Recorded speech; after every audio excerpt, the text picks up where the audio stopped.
Assalamualaikum warahmatullahi wabarakatuh. Hari ini saya wawancara secara eksklusif kepada baik Wakil Ketua DPRD Kabupaten Kota Lubuk dan juga termasuk mantan sekda terkait dengan hiruk pikuknya untuk jabatan Setda yang pada saat ini menjadi pertanyaan masyarakat. Demikian informasi yang kami dapatkan. Saya dengar informasi ini kan birokrasi di Kota Rin Barat ini kelihatannya sedikit memberikan satu gambaran ya. Ada yang memprihatinkan, ada yang membahagiakan gitu. Yang mana selama ini sekda definitif dinonaktifkan sementara. Terus ini berkembang lagi. Setelah berjalan naik VLT sekda. Entah bagaimana birokrasinya. Terus berkembang lagi, VLT sekda turun lagi ke menjadi VLH. Nah, beberapa hari kemudian saya dengar informasi lagi Setda definitif, walaupun saya tidak tahu sampai di mana gitu. Akhirnya dia dilantik menjadi staf ahli. Nah, sampai sejauh mana sudut pandang sebagai wakil ketua DPRD? Baik, terima kasih Pak Topik. Assalamualaikum warahmatullahi wabarakatuh. Mungkin dari sudut pandang kami pribadi, saya selaku juga wakil ketua 2, ya apa yang menjadi sekarang problem di Kota Ring Barat itu sudah dulu saya sampaikan, ya kan. Tetapi intinya kami tetap berpedoman kepada bagaimana agar Kobar ini selalu kondusif, ya terutama dulu mungkin 4 bulan yang lalu ya sudah kami sampaikan dengan adanya, mohon maaf ya, penonaktifan jobnya Bapak Sekda. Kami saya sampaikan juga dipertanyakan, bahkan kami DPRD sama sekali tertutup kayaknya terkait dengan masalah, mohon maaf, informasi-informasi itu ya, termasuk tadi yang disampaikan oleh sampean, ada pelantikan Bapak Suyanto menjadi tenaga staf ahli ya.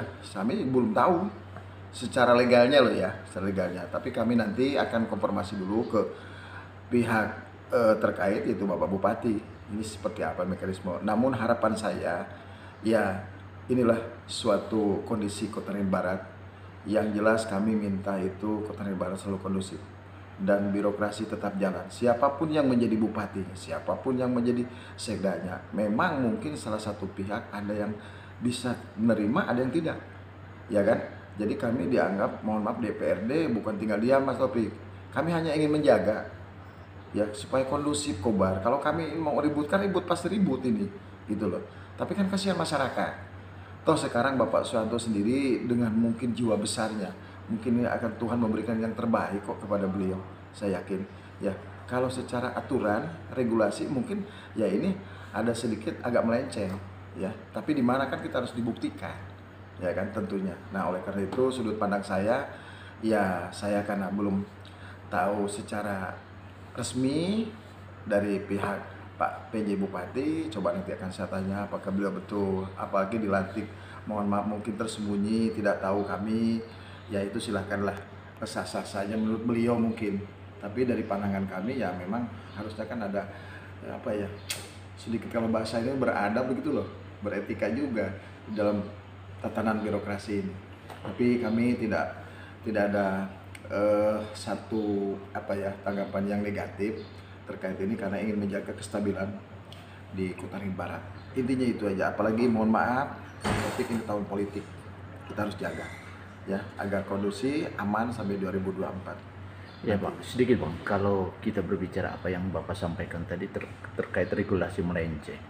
Nah, sebenarnya kan kita harus memberi contoh nih. Betul. Apalagi sebagai DPR untuk sebagai kontrolnya, memberikan atensi yang positif sehingga supaya tidak terjadi pelencengan. Nah, mungkin langkah-langkah apa yang harus diterapkan oleh sebagai Wakil Ketua DPRD? Ya, tentunya nanti kami akan berkoordinasi dulu, minta dulu petunjuknya, minta penjelasan ya, bukan penjelasan. Nanti kami mungkin di intern kami, karena DPRD tahu sendiri kan, sampean sebagai kami lembaga politik loh. Artinya ya kami akan menggali data-data potensi ini, nanti mungkin membuatkan rekom kepada pemerintah daerah yang terbaik. Kalau memang sudah dijelaskan dan bla bla bla bla mekanismenya, ya kita ngikutin aturan tentunya ya. Oke, terima kasih. Saya dengar informasi bahwa sampean kemarin dilantik oleh VJ Bupati ya, terkait dengan dijadikan sampean staf ahli. Apa benar itu Bang? Benar. Jadi pada hari Rabu tanggal 10 Mei 2023 sekitar jam 9 pagi waktu Indonesia Barat, saya dilantik sebagai staf ahli bidang kemasyarakatan dan sumber daya manusia. Saya selaku birokrat yang taat kepada pemerintah, taat kepada Pancasila dan Undang-Undang Dasar 45, ini akan saya jalani secara baik. Namun demikian dari sisi prosedur, aturan dalam pemberian hukuman disiplin dari sekda ke staf ahli, silakan tanya kepada orang-orang yang mempunyai kompetensi terhadap itu dalam penegakan aturan, penegakan terhadap norma standar prosedur kriteria berkaitan dengan pemberian hukuman disiplin dan penurunan jabatan. Untuk saat ini ada tembusan kepada sampean sebagai hasil daripada hukuman disiplin itu? Hukuman disiplin sudah diberikan kepada saya hasil dari tim pemeriksa provinsi, namun saya juga diklarifikasi oleh auditor Komisi Aparatur Sipil Negara bahwa yang disampaikan kepada saya bahwa hasil tim pemeriksa provinsi dari sisi kriteria juga dinyatakan tidak sah. Dari sisi hukuman disiplin yang memberikan efek bahwa penurunan jabatan itu adalah terkait dengan hukuman disiplin berat, itu juga dinyatakan tidak tepat karena efek daripada pelaksanaan tugas-tugas saya selaku sekda selama ini mengkoordinasikan administrasi pemerintahan insya Allah berjalan baik. Tapi bagaimana dengan dilantik sampai sebagai staf ahli sementara sampai tidak ada bermasalah? Ada hukuman disiplin karena memang juga secara prosedur sudah ada pertek dari BKN, sudah ada persetujuan dari Mendagri, cuma sayangnya pertek dari BKN itu juga tidak pernah klarifikasi kepada saya secara pribadi. Oh. Jadi itu yang menjadi salah satu faktor sehingga sampai dilantik menjadi staf ahli. Iya. Oke Bang, terima kasih Bang.